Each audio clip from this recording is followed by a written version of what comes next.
தலைப்பு: பொன்னான பிரமாணம். 7ஆம் தூதனின் கட்டுரைகள். Reprint number 3803. தேர்ந்தெடுக்கப்பட்ட பத்திகள். பக்கம் 25. பாடத்தின் தலைப்பு: பொன்னான சட்டம். காயமடைந்த மனுஷனுக்கு இரக்கம் பாராட்டின சமாரியன் உண்மையில் அம்மனுஷனுக்கு அயலானாய் இருக்கிறான். ஆனால் அம்மனுஷனுக்கு இரக்கம் காட்டிட மறுத்த ஆசாரியனும் லேவியனும் அம்மனுஷனுடைய அயலானாக கருதப்படக்கூடாது. ஆகவே அம்மனுஷன் காயம் ஆறின பிற்பாடு தனக்கு உதவின சமாரியனுடன் சம்பந்தம் வைத்துக் கொள்ள வேண்டும். சமாரியனுக்கு ஊழியம் புரிவதில் தன்னுடைய ஜீவனை ஒப்புக்கொடுத்திடவும் விரும்பி காணப்பட்டிட வேண்டும். ஆனால் அயலான் போன்று செயல்படாத மற்ற இருவரையும் அம்மனுஷன் தன் அயலானாக கருதப்படக்கூடாது. மற்றும் தன்னில் அன்பு கூறுவது போன்று அவர்களையும் அன்பு கூற முற்படக்கூடாது என்று கர்த்தருடைய ஜனங்களில் சிலர் கூறி, மேற்கூறப்பட்டுள்ள நியாயப்பிரமாணத்தின் இந்த கோரிக்கையிலும் இதற்கான கர்த்தருடைய உவமையிலும் விளக்கத்திலும் காணப்படும் முக்கியத்துவத்தை அழுத்தத்தை தட்டி கழித்து விடுகின்றனர். இப்படியாக கூறுவது என்பது நமது கர்த்தருடைய வார்த்தைகளை திரித்து கூறுவதாக இருக்கும் என்று நாம் பதிலளிக்கிறோம். உண்மையில் யூதர்கள் மத்தியில் பரவலாயிருந்த ஓர் எண்ணத்தை எதிர்க்கவே கர்த்தர் நாடினார். ஏனெனில் அயலார்களுக்கு நேர்மையாய் இருக்க வேண்டும் என்றும் சத்துருக்களிடம் பொறுமையுடன் காணப்பட வேண்டும் என்றும் தான் யூதர்கள் மத்தியில் பழமொழியாக காணப்பட்டது. அயலாம் எனும் வார்த்தையானது அருகாமையில் காணப்படுபவர்களை குறிப்பதினால் அன்பிலும் உணர்விலும் விசுவாசத்திலும் சமய பிரிவிலும் அருகாமையில் நெருக்கமானவர்களாக காணப்படுபவர்கள்தான் அயலான் என பொருத்தி பார்க்கும் பழக்கத்தில் வேதபாரகரும் பரிசேயரும் காணப்பட்டனர். ஆகையால் பரிசேயன் ஒருவன் இன்னொரு பரிசேயனையும், வேதபாரகன் ஒருவன் இன்னொரு வேதபாரகனையும் ஒரே குலம் எனும் சுயநலமான ஆவியில் ஒருவரை ஒருவர் அயலான் என்று கருதி மகிழ்ச்சியுடன் ஊழியம் புரிவான். இன்னுமாக வேறு வகுப்பாரிலுள்ள மற்றவர்களை ஏறக்குறைய எதிரிகளாக கருதி கொண்டு ஒன்றில் அவர்களை அன்பு செய்யாமல் கடந்து செல்லுவான். அல்லது ஒருவேளை அவர்கள் தன்னை எதிர்க்கும் பட்சத்தில் அவர்களை பகைப்பவனாய் காணப்படுவான். இதை காட்டிலும் மேலான ஒரு கண்ணோட்டத்தை கிறிஸ்தவர்களாகிய நாம் கொண்டிருக்க வேண்டும்.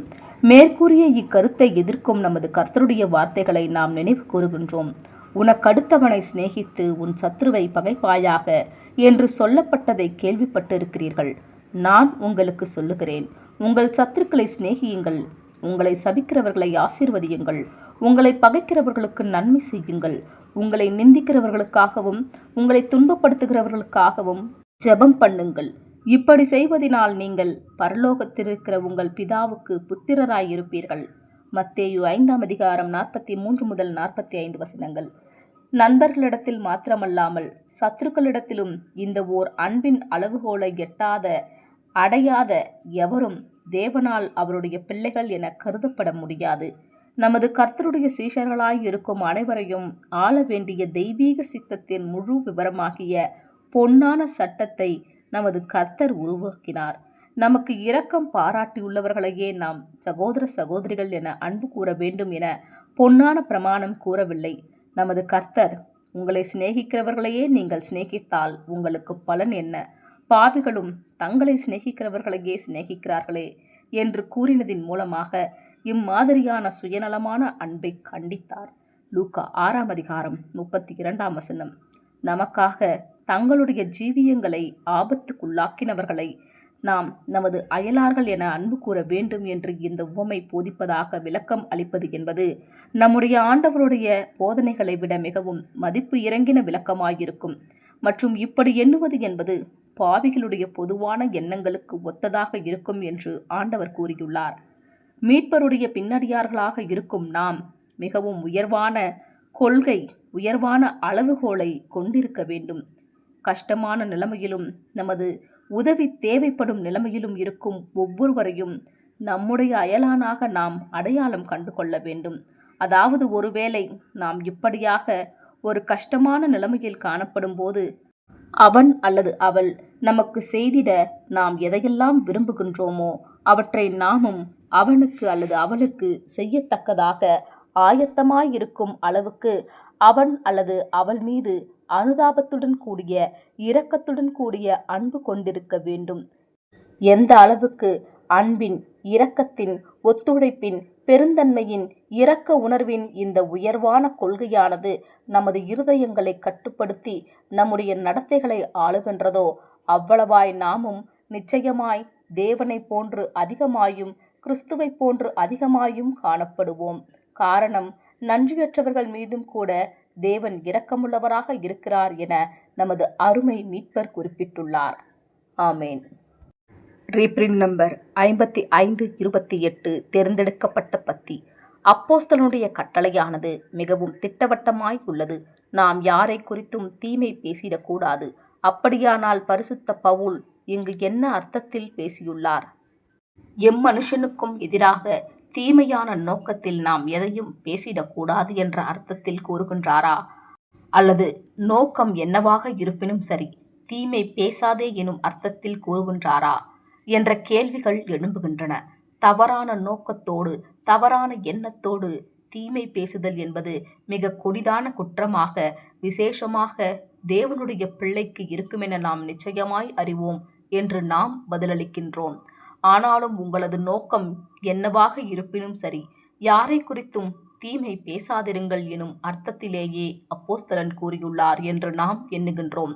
ஒருவேளை இதுதான் அப்போஸ்தலனின் கருத்தாக இருக்குமானால், மற்றும் இதுதான் கருத்து என்பது மறுக்கப்பட முடியாது என்றும், அக்கருத்தானது கர்த்தருடைய ஜனங்கள் அனைவர் மேலும் மிகவும் கண்டிப்பான கட்டளையை வைக்கின்றதாய் இருக்கின்றது என்றும் நாம் நம்புகிறோம். தீமை பேசுவதற்கான நோக்கம் தீயதாக இருக்குமானால் காரியம் மிக மோசமானதாய் இருக்கும். ஆனால் நல்லதோ தீயதோ ஒருவனையும் குறித்து தீமை பேசாதிருங்கள். இப்பொழுது தீமை பேசுதல் என்றால் என்ன? வேறொரு கேள்வியும் எழும்புகின்றது. இவ்விஷயத்திற்கு அநேகம் பாகங்கள் இருக்கின்றன என்று நாம் பதிலளிக்கின்றோம். தீமை பேசுதல் என்பது கெடுதல் உண்டாக்குகின்றதை பேசுகின்றதாய் இருக்கும். ஆகையால் எந்த மனுஷனுக்கும் கெடுதல் உண்டாக்கும் எதையும் ஒருவன் பேசிடக்கூடாது. நாம் பொன்னான பிரமாணத்தை பொருத்தி பார்ப்போமே ஆனால், இக்கட்டளையினுடைய நீதியும் நியாயமும் மிக எளிமையாய் புரிந்து கொள்ளப்படலாம். யாரேனும் நமக்கு தீமை செய்திட நாம் விரும்புவோமா? யாராவது நம்மை மரியாதை குறைவாக பேசுவதை, நம்முடைய தவறுகள் குறித்து விமர்சிப்பதை, அல்லது பேசுபவர் நம்மிடத்திலுள்ள தவறு என்று கருதிடும் காரியங்கள் குறித்து அவரால் விமர்சிக்கப்படுவதை மற்றும் இப்படியாக மற்றவர்களுடைய பார்வையில் நம்மை இழிவுபடுத்துவதை நாம் விரும்புவோமா? கர்த்தருடைய ஜனங்கள் பொன்னான பிரமாணத்தினை ஜீவியத்தின் ஒவ்வொரு காரியங்களிலும் செயல்படுத்திட கற்றுக்கொள்ளுவார்களானால் அது நிச்சயமாய் மிகவும் உதவிகரமாயிருக்கும். இந்த விஷயத்தில் மிகுந்த கடமை உணர்ச்சியுள்ள கிறிஸ்தவர்கள் சிலருக்கு சிரமம் காணப்படுகின்றது.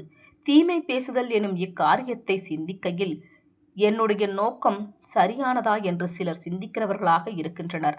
அப்போஸ்தலனுடைய கட்டளைக்கும் மற்றவர்களை இழிவாய் பேசுவதில் உள்ள தங்களது நோக்கத்திற்கும் எச்சம்பந்தமும் இல்லை என்பதை இவர்கள் மறந்து விடுகின்றனர்.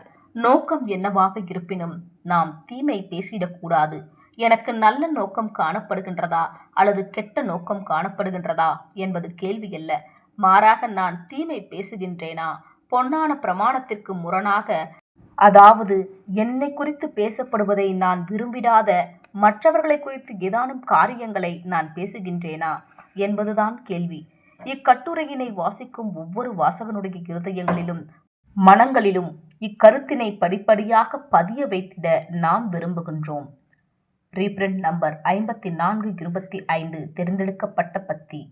சீஷத்துவத்திற்கான விலை. கேட்கிறதற்கு காதுள்ளவன் கேட்க கடவன் என்று இயேசு இறுதியாக கூறினார். அவருடைய பின்னடியார்கள் அனைவரும் இந்த வார்த்தைகளுக்கு செவி கொடுக்க வேண்டும். இவ்வார்த்தைகளை அசட்டை பண்ணுகிறவன் இவ்வார்த்தைகளை கொடுத்திட்டவரை அசட்டை பண்ணுகிறவனாயிருந்து நிச்சயமாய் கிடைக்கப் பெறும் ஆசீர்வாதத்தை பெற்றுக்கொள்ள தவறுகிறவனாயிருப்பான். ஆனால் உலகத்தாரை பொறுத்தமட்டில் அவர்கள் காதுகளில் இருந்தும் கேளாதவர்களாகவும் கண்கள் இருந்தும் காணாதவர்களாகவும் இருப்பார்கள்.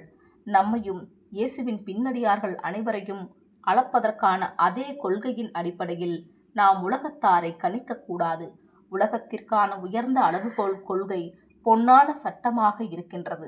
கிறிஸ்துவத்துக்கான உயர்ந்த அளவுகோல் அல்லது கொள்கை சுயத்தை பலி செலுத்தி எல்லாம் இழந்து தேவசித்தம் செய்வதாகும். ரீப்ரிண்ட் நம்பர் 5368 தேர்ந்தெடுக்கப்பட்ட பத்தி. IBSAயின் அன்புக்குரிய நண்பர்கள் சபையாருக்காக மூப்பர்களை மற்றும் உதவிக்காரர்களை தாங்கள் தேர்ந்தெடுப்பது தொடர்புடைய விஷயத்திலும் மற்றும் கர்த்தருடைய நாமத்தில் தாங்கள் செய்யும் அனைத்து காரியங்கள் தொடர்புடைய விஷயத்திலும் பொறுப்புணர்வினை முறையாக கொண்டவர்களாக இருக்கின்றனர். அநேகமாக பாராளுமன்ற பிரமாணங்களை குறித்து வெகு சிலரே நன்கு அறிந்தவர்களாய் இருப்பதினால் சபை கூட்டங்கள் தொடர்புடைய விஷயத்தில் பாராளுமன்ற பிரமாணங்களை நடைமுறைப்படுத்துவது என்பது அன்பற்றதாகவும் ஞானமற்றதாகவும் காணப்படும் என்று ஏற்கனவே நாம் கருத்து தெரிவித்திருந்தோம். பாராளுமன்ற பிரமாணங்களானது உண்மையில் நல்லவைகளாகவும் ஞானமானவைகளாகவும் மற்றும் பொதுவாய் நன்மை பயக்கின்றதாகவும் காணப்படுகின்றது. பாராளுமன்ற பிரமாணங்களின் ஆவியானது எல்லாவிடத்திலும் பொருந்தக்கூடியதாகும். காரணம், அவைகள் அனைவருடைய நலனுக்கடுத்தவைகளை பாதுகாத்தல் எனும் பொன்னான பிரமாணத்தின் அடிப்படையிலும் மற்றும் குறைந்தபட்ச பிணக்குடனும் தாமதத்துடனும் காரியங்களை செய்யும் விதத்திலும் இயற்றப்பட்டவைகள் ஆகும். கர்த்தருடைய ஜனங்களை பொறுத்தமட்டில் அன்பானது எப்போதுமே முதன்மையான இடத்தினை பெற்றிருக்க வேண்டும். அன்பானது எப்போதுமே பொன்னான பிரமாணத்திற்கு இசைவாக இருப்பினும் அது நேர்மையான நீதிக்கும் மேலாய் செய்திடுவதற்கு எப்போதும் சுயாதீனமுடையதாய் இருக்கின்றது. ஆகையால் கர்த்தருடைய சகோதரர்கள் யாவரும் கொள்கை உட்படாத விஷயத்தில் மற்றவருடைய நலனுக்காக தங்கள் சிறு விருப்பங்களை விட்டு கொடுத்து விடுவதற்கு முற்றிலும் விருப்பமுள்ளவர்களாக காணப்பட வேண்டும். அன்பும் சந்தோஷமும் சமாதானமும் ஒவ்வொரு சபையிலும் மேலோங்கி காணப்பட வேண்டும். இவைகள் சார்புடைய யாவும் மற்றும் தேவனுக்கும் அவரது வார்த்தைகளுக்கும் உண்மையாயிருத்தலுக்கும் முழு இசைவுடன் காணப்படும் யாவும் ஆதரிக்கப்பட வேண்டும். ஆமேன்.